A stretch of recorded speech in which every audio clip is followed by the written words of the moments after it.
Yapon raqamli universitetidan 1 million so'm yutish uchun Judo 703 promokodni kiriting.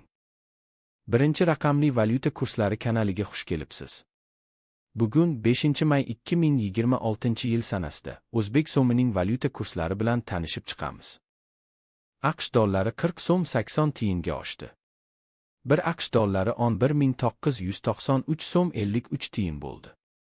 Endi 100 AQSh dollari 1.199.353 so'm bo'ldi. Oxirgi oyda AQSh dollari 1.5% ga tushdi.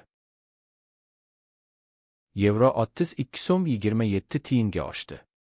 1 yevro 14.054 so'm 2 tiyin bo'ldi.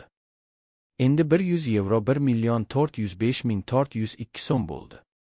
Oxirgi oyda yevro 0.0% ga oshdi. Rossiya rubli 96 tiyinga tushdi.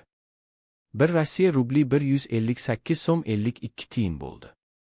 Endi 1000 Rossiya rubli 158.520 so'm bo'ldi.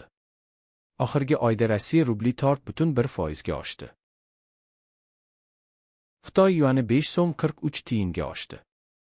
1 Xitoy yuani 1755 so'm 93 tiyin bo'ldi. Endi 1000 Xitoy yuani 1.755.906 so'm bo'ldi. Oxirgi oyda Xitoy yuani 0.7% ga tushdi. Koreya voni 4 tiyinga oshdi. 1 Koreya voni 8 so'm 15 tiyin bo'ldi. Endi 1000 Koreya voni 8150 so'm bo'ldi. Oxirgi oyda Koreya voni 1.1% ga oshdi. Ertaga yangi kurslar bilan uchrashguncha like bosib obuna bo'lishni unutmang.